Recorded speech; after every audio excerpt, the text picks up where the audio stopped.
Ariel by Sylvia Plath. Structure, summary, analysis. Hello and welcome to the discourse. Ariel is a collection of poems by Sylvia Plath published posthumously in 1965. The title poem Ariel is one of Plath's most famous works and is often interpreted as a powerful expression of transformation and liberation. The poem captures a moment of intense, almost ecstatic experience as the speaker rides a horse named Ariel at dawn. The imagery is vivid and intense, with a sense of speed, freedom, and a merging with nature.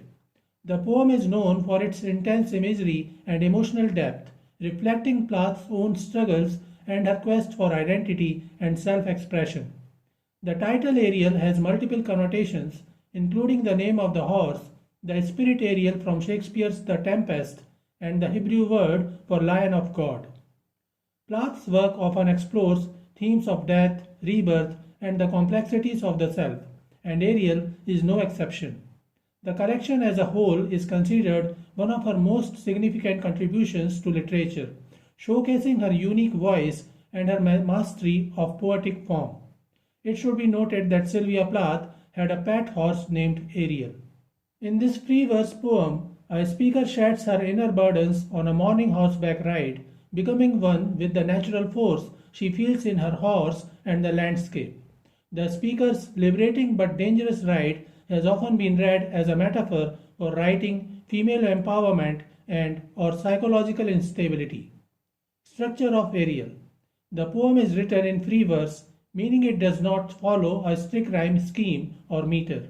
Instead, its structure is defined by its staccato lines, fragmented imagery, and rapid, breathless pace, which mirror the speaker's experience of riding a horse and the emotional and psychological transformation that accompanies it.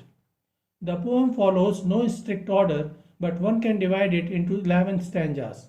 The first 10 stanzas contain 10 tercets containing 3 lines each, while the last stanza contains a single line. This sudden change from the established form calls attention to the poem's conclusion, a conclusion that suggests both a gloriously violent ending and a new beginning. While the poem is not explicitly divided into sections, it can be seen as having a three-part structure. The poem begins in stillness, status in darkness, and quickly moves into motion, symbolizing a shift from inertia to action. In the second part, the speaker describes a merging with the horse and the natural world, suggesting a loss of self and a transcendence of boundaries. The poem culminates in a moment of ecstatic, almost suicidal intensity, as the speaker becomes the arrow flying into the cauldron of morning. The poet has used metaphor, simile, symbolism, imagery, alliteration, enjambment, juxtaposition, and repetition in the poem. Summary of Ariel. Lines 1 to 3. Status in darkness, then the substanceless blue, pour of tour and distances. The speaker describes her surroundings in the beginning lines. It is early morning, and the darkness of night it still lingers. As she looks into distance, she sees a substanceless blue pour of tor and distances. The craggy tors or rocky hills seem to have become misty and immaterial, able to pour out in front of her. The imagery here suggests a blurry, dreamlike scene and gives the impression that the speaker and the horse have moved from status to a rapid gallop. They were static a moment before, but now the horse is moving at a lightning speed.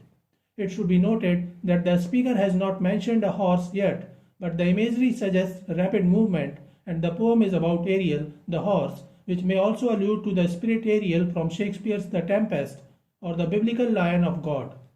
The poem depicts a woman riding her horse in the countryside at the very break of dawn.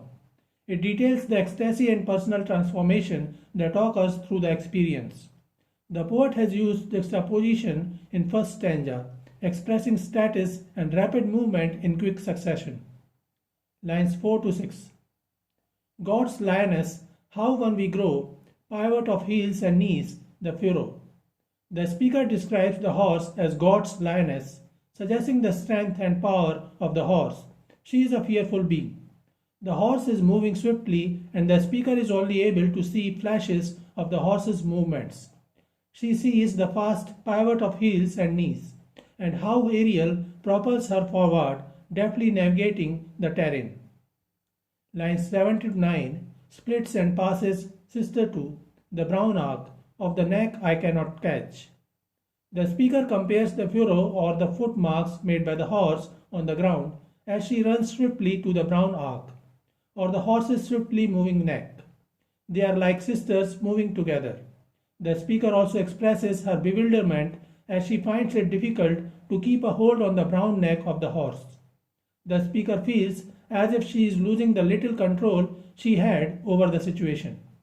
Lines 10 to 12. Nigger eye, berries cast dark hooks. In these lines, the speaker suggests that darkness is diminishing. The horse is taking the speaker away from the darkness. Her mind is still affected by the darkness and its fear as she describes the dark berries casting hooks into her. Lines 13 to 15. Black sweet blood mouthfuls, shadows, something else.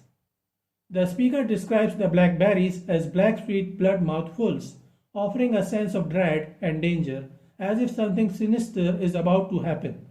This feeling matches with the fact that the speaker is riding a horse that is galloping swiftly, and she has little control over the horse.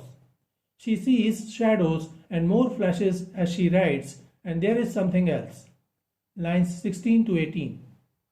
Hauls me through air, thighs, hair, flakes from my heels. That something else is hauling her over the horse as if it is not her choice. She is forced to embark on this chaotic and somewhat terrifying ride on top of Ariel.